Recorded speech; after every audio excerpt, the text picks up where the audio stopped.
What is the A, B, C, D of a personal fall arrest system? A, the anchorage. B, the body support, which is the harness. C, the connections. And D, the deceleration device, which is an energy absorber. This is a normal twin tail lanyard. This is the connector. This is the lanyard. This is the energy absorber. This is another connector that goes back to your D-ring.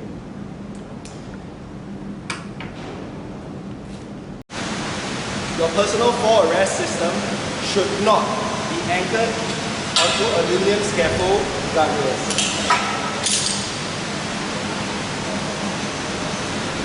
Okay.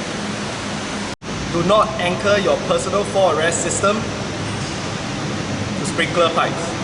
And anyway, this is the wrong way to use your scaffold hook.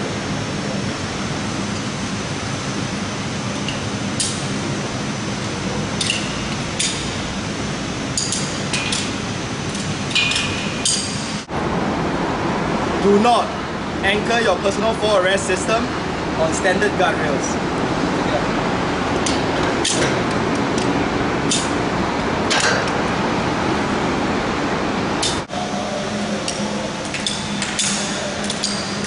Do not hook up your personal fall arrest systems to electrical fixtures.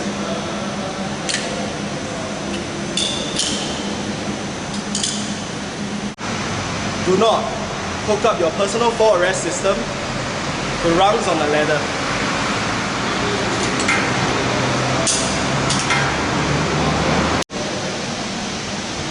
Do not hook up your personal fall arrest system with another lanyard.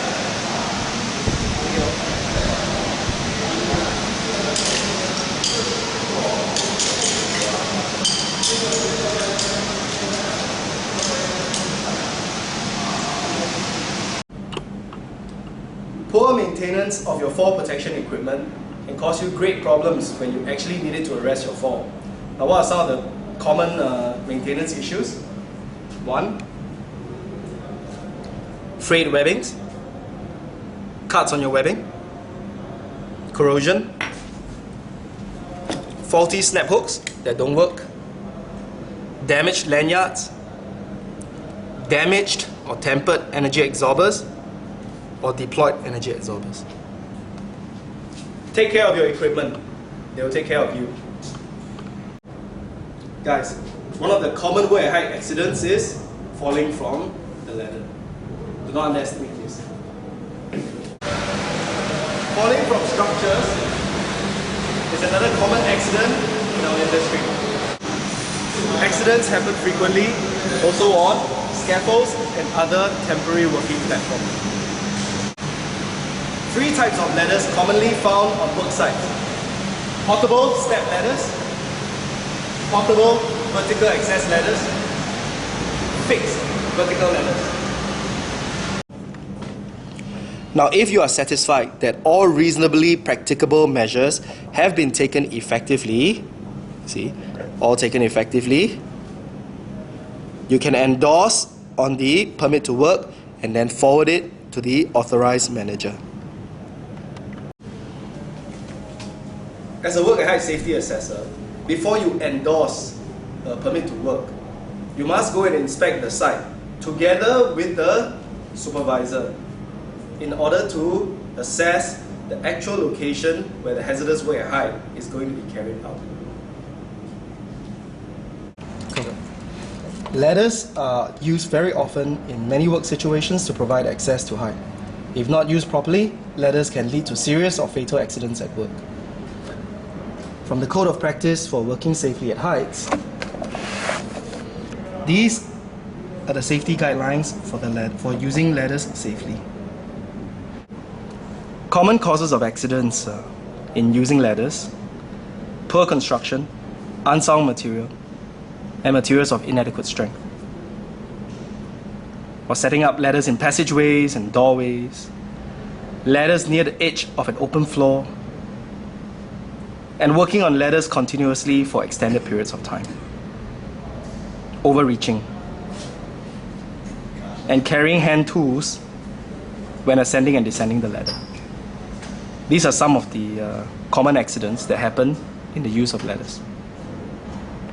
The ladder needs to be secured from swaying and slipping.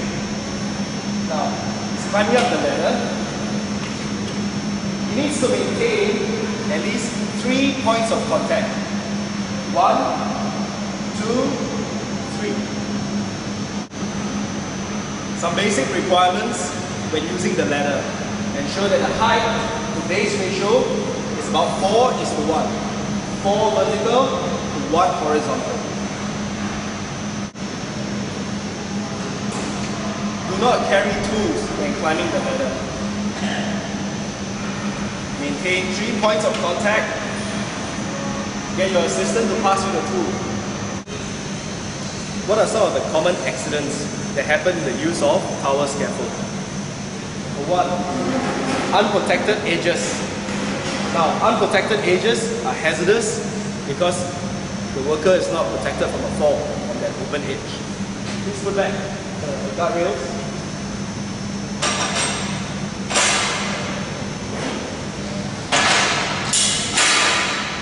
Another common problem is unlocked caster wheel. When a caster wheel is not locked, the stability of the tower scaffold is compromised. Working from an unstable working platform is unsafe. Another hazardous practice that people like to do is moving the tower scaffold when somebody is working on top.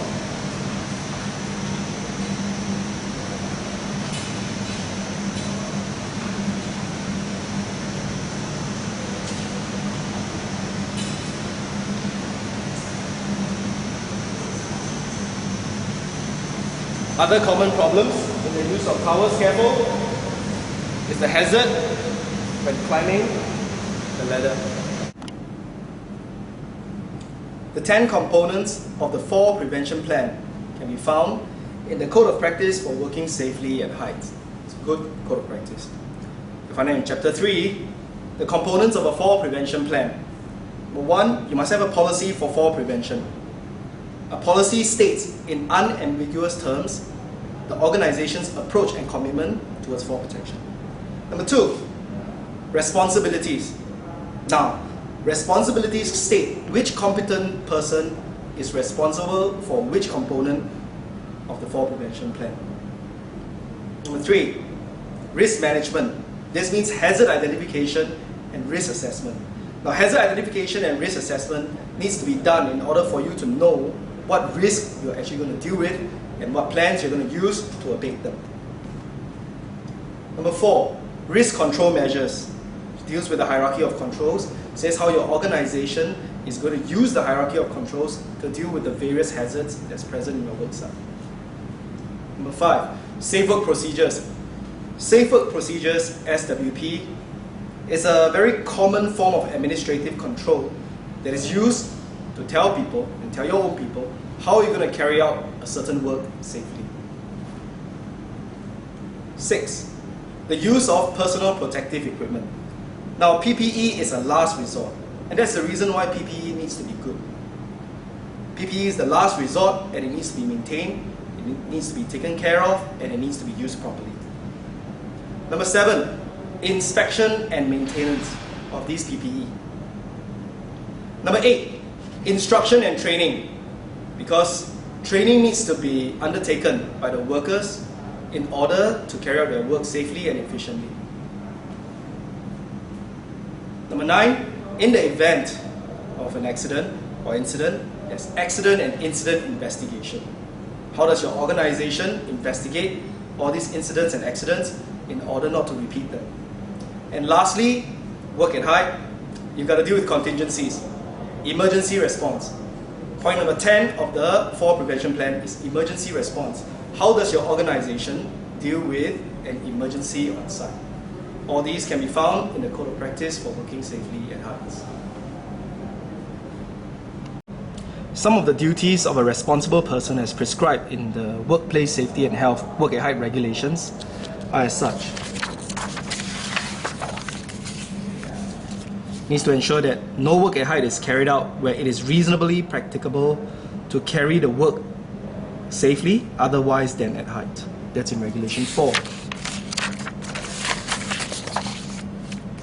In Regulation 7, it states that you shall have to ensure that a person working at height is under immediate supervision of a competent person for that work.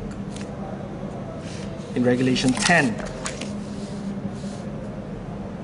he has to ensure that a person using a travel restraint system is trained and that the system is of good construction, and so on.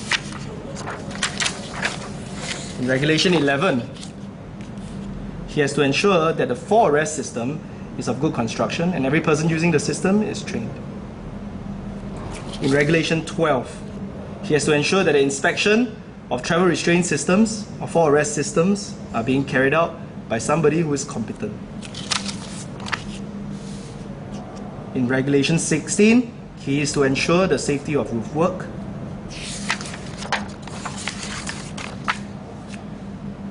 In Regulation 18, he's also to ensure the safe use of ladders.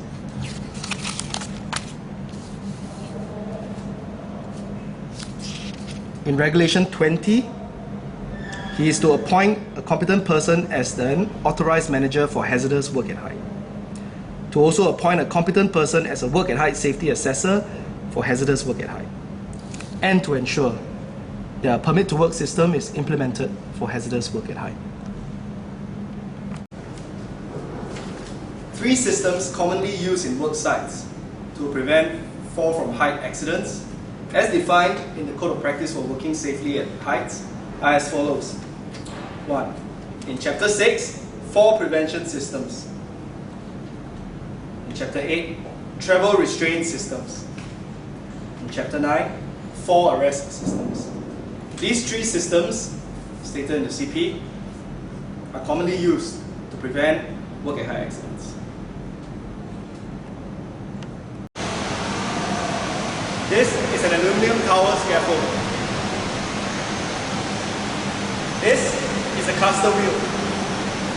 This is a horizontal brace. This is a stabilizer on our rigger. This is a diagonal brace.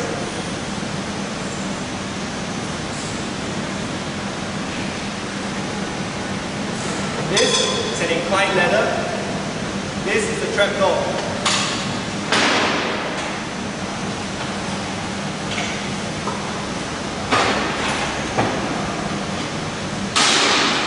This is the working platform. This is the top rail. This is the mid rail. That's the toe wall.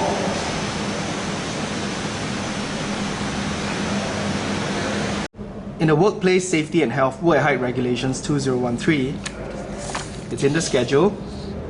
The workplaces required to have a fall prevention plan are any work site, any shipyard, any factory engaged in the processing or manufacturing of petroleum, petroleum products, petrochemicals, or petrochemical products.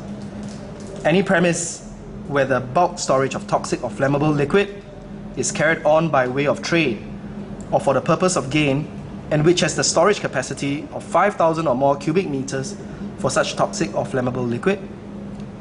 Any factory engaged in the manufacturing of fluorine, chlorine, hydrogen fluoride or carbon monoxide, or synthetic polymers.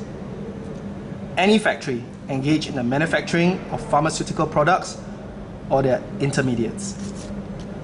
Any factory engaged in the manufacturing of semi-conductor wafers. Any factory not falling within any of the classes of workplaces described in paragraphs 1 to 7 and in which 50 or more persons are employed. The top 3 contributing factors of work height accidents are these. 1. Lack of safe work procedures. 2. Lack of or improper use of personal fall protection equipment. 3. a poor working environment. The fall hazard in this scenario is the use of a ladder in the wrong way to try and access the roof. The fall hazard of using a ladder to access the roof can be overcome by a control measure such as using a tower scaffold erected by an MWM approved contractor to go and access your roof. Now, you will need safe work procedures for your roof access. The fall hazard over here is that a person who's working on this temporary structure may fall off because it is not a properly erected scaffold. As mandated in the Workplace Safety and Health Work at Height regulations, any hazardous work at height where a person could fall a distance of more than 3 meters will require a permit to work for work at height. Now, what is the definition of hazardous work at height?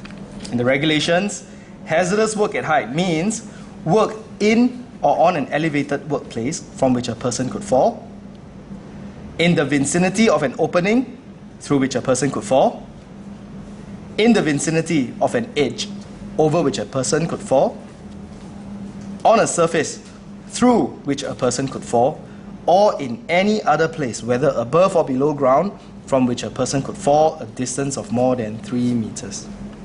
That is when you need a permit to work. 4 sections that must be included in a new permit to work form should include one section called application, to be completed by a supervisor. Another section called evaluation, to be completed by the Safety Assessor. One section called approval, to be completed by the Authorized Manager. And the last section, which is task completion, to be completed by a supervisor. All these can be found in the Code of Practice for Working Safely at Heights. Can you see the hazard here? The worker is working on top of the materials that is stacked on the lorry, and he has no fall protection at all. Safe work procedure is the way to overcome such a hazard. He could have done it from the ground instead of from up there.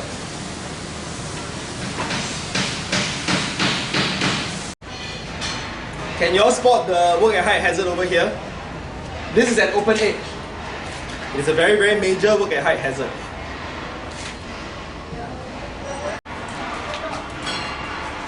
An open edge such as this needs to be properly guarded by using sound materials of adequate strength that is able to withstand a 50 kgf force in order to protect workers from falling over that edge. Can you all spot the hazard in this scenario? The MEWP could overturn due to instability and due to poor housekeeping, and the workers may fall out from the MEWP. The correct answer to this is that he should check the stability and housekeeping of the area, and the workers should use personal fall protection equipment in the MEWP. Can you spot the hazard over here? Is this a proper barricade? This is not a proper barricade. These planks. This is not the correct way to guard a lift shaft. This is the correct and proper way to guard a lift shaft. Hard barricade, signage, cobalt.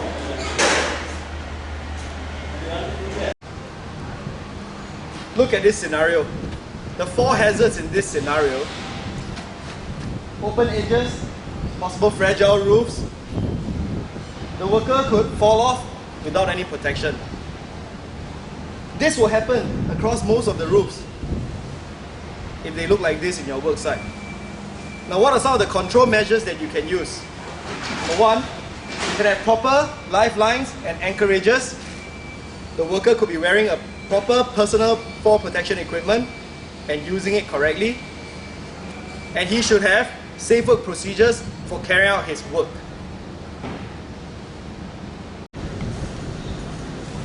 If your workers were trying to work on the water sprinkler pipes above, the hazard that they face is that they may fall off while trying to access the water sprinkler pipes. What can you do? You can provide them with a safe working platform by using a scaffold that's erected by an approved scaffold contractor, or you can use equipment such as an MEWP, such as this scissor lift over here. What are some of the control measures that you can use for working safely on roof? Number one, identify suitable anchorage points for anchoring your fall protection equipment for your workers. And two, you can provide a proper access for your workers to access the roof. Number three, safe work procedures for your workers who in the first place are supposed to know how they're supposed to carry out their work. Number four, have a permit to work system. That means have the supervisor apply for a permit to work from the occupier before working on the roof.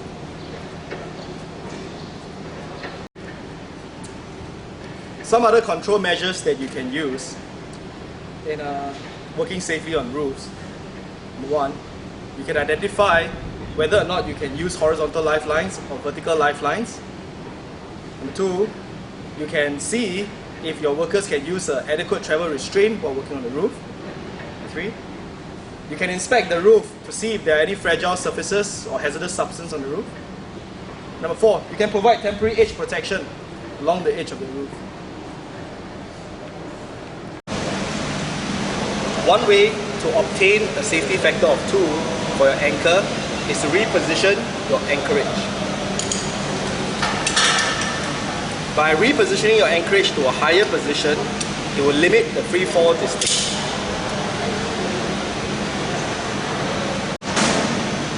You could also procure an anchor that has a higher static strength than the minimum one specified.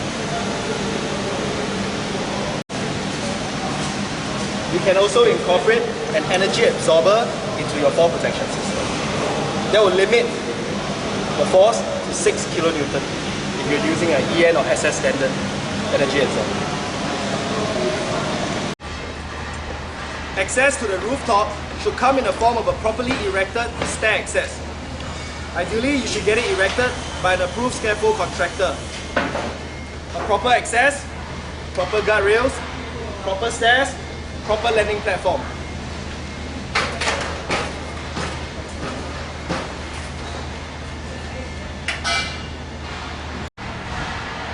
Poor housekeeping produces many slip, trip and fall hazards.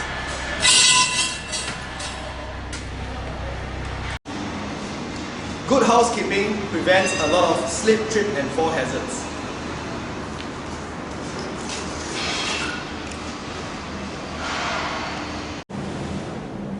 You know that the maintenance and inspection of your harness is very important. One of those components that you do need to check is the webbing. So what do you check about the webbing on your harness? Number one, you check to see if there are cuts. Are there cuts on the harness? Is there discoloration on your harness? Like, is it discolored? You gotta check the stitching. Has the stitching come out? You have to check if it is frayed.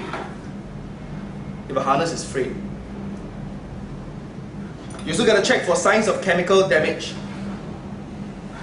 and whether or not unauthorized marking of the harness has been made on the webbing.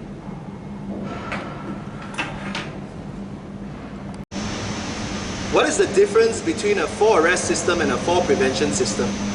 It is as such. A fall arrest system is meant to reduce the severity of the injury caused by the fall in the event of a fall, such as the use of a full body harness with an energy absorbing lanyard. A fall prevention system prevents you from having the fall. It is collective systems such as guardrails on your structures.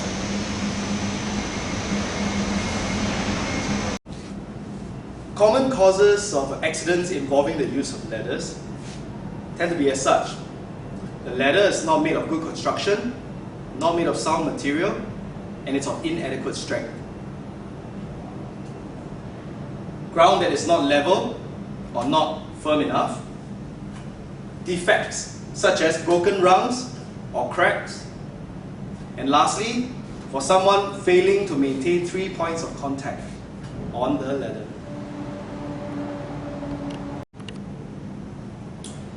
The 4 categories of competent persons in a permit to work for work at heights is 1. The worker, 2. The supervisor of the work, 3. The safety assessor, and lastly, the authorized manager.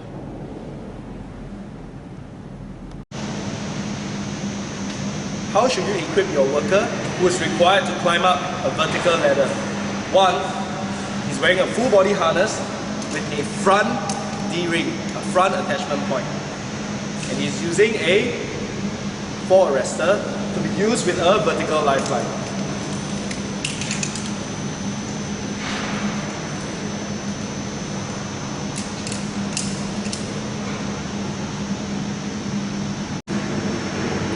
Another fall protection equipment that he can use is a self-retracting lifeline.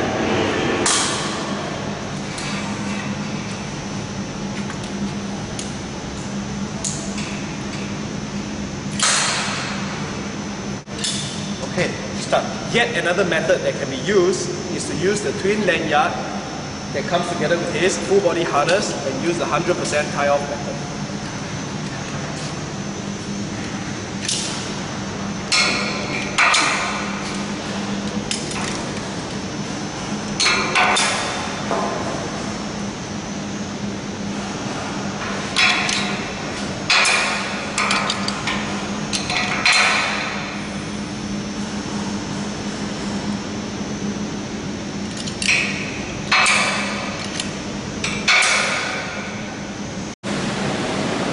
This is a personal for arrest system utilizing a twin lanyard connected to a horizontal lifeline. As you can see, there's nothing that is stopping the man from falling. It's just that he's anchored to a horizontal lifeline. This is a travel restraint system. The whole concept is that he cannot walk beyond the limit that he has set for his travel restraint system.